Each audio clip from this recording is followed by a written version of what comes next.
A. Konsep ibadah. Secara etimologi ibadah berarti merendahkan diri serta tunduk.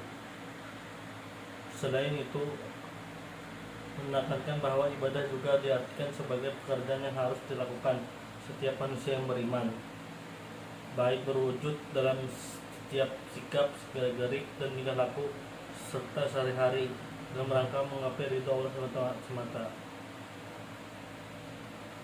B. Ibadah maqdah dan ghairu maqdah. 1. Ibadah maqdah.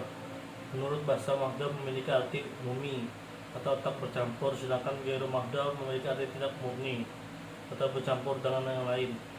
Ibadah maqdah adalah ibadah yang selama ini kita lewat kenal, antara lain seperti sholat, puasa, zakat, dan haji.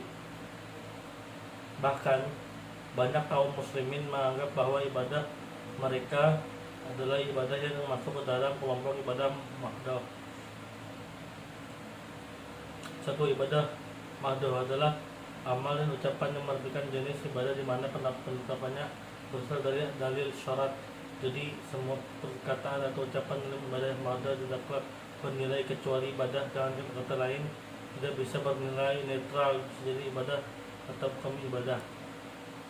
2. Ibadah maqdah ditunjukkan dengan maksud pokok yang mengerjakannya, yaitu dalam rangka meraih pahala di akhirat.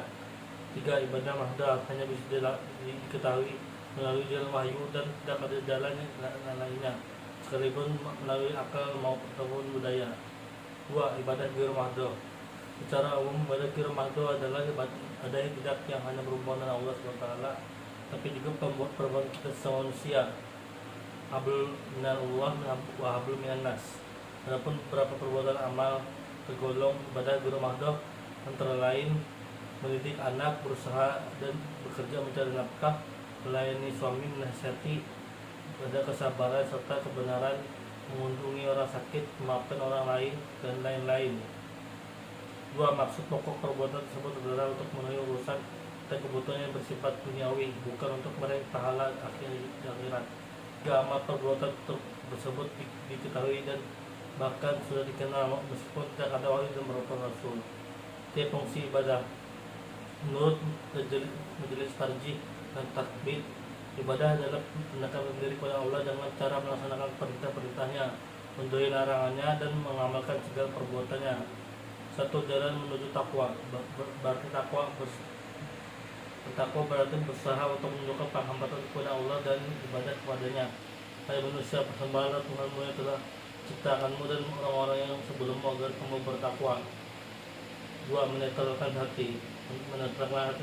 Ibadah adalah mendekatkan diri kepada Allah sehingga seseorang merasa dekat dengan Allah SWT, maka ia pun selalu mengingatnya. Ketika seseorang senantiasa mengingat Allah, maka hatinya pun akan merasa selalu tenang dan tentram. 3.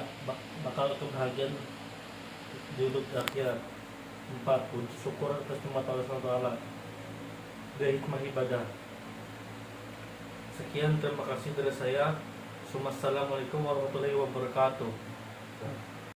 1. Tidak syirik. Seorang hamba yang sudah bertetapkan hati untuk bersenantiasa beribadah menyembah Allah, maka ia harus meninggalkan segala bentuk syirik. Ia telah mengetahui segala sifat yang dimilikinya adalah lebih besar dari segala yang ada, sehingga tidak ada wujud lain dapat mengunggulinya dan dapat dijadikan tempat bernaung. 2. Memiliki ketakwaan. Ada dua hal yang melandasi manusia menjadi bertakwa, yaitu karena cinta atau karena takut. Ketakwaannya dilandasi cinta timbul karena ibadah yang dilakukan manusia setelah merasakan kemurahan dan keindahan Allah Ta'ala. Setelah manusia melihat kemurahan dan keindahannya, muncul dorongan untuk beribadah padanya. Sedangkan ketakwaan dilandasi rasa takut timbul karena manusia menjalankan ibadah yang sebagai suatu kewajiban, bukan sebagai kebutuhan. Ketika manusia menjalankan ibadah sebagai suatu kewajiban, anda kalanya muncul tidak keikhlasan, terpaksa dan ketakutan akan balasan dan pelanggaran karena tak menjalankan kewajiban. 3. Terhindar dari kemaksiatan. Ibadah memiliki daya pensucian yang kuat sehingga dapat menyadari tameng dari pengaruh kemaksiatan. Tapi keadaan ini hanya bisa dikuasai jika ibadah yang dilakukan berkualitas. Ibarat sebuah baju yang harus selalu dipakai dimanapun manusia berada. 4. Berjiwa sosial. Ibadah menjadikan seorang hamba menjadi lebih peka dengan keadaan lingkungan sekitarnya, karena dia mendapatkan pengalaman langsung dari ibadah yang dikerjakannya. Sebagaimana ketika melakukan ibadah puasa, ia merasakan rasanya lapar yang dirasakan oleh orang-orang yang kekurangan, sehingga mendorong hamba tersebut lebih memperhatikan orang-orang dalam kondisi ini. Dia tidak pikir harta yang memiliki manusia berdasar bukan miliknya, tapi milik Allah SWT yang seharusnya diperuntukkan untuk menyesalahkan umat, tapi karena kecintaan dah. Ya, sekian.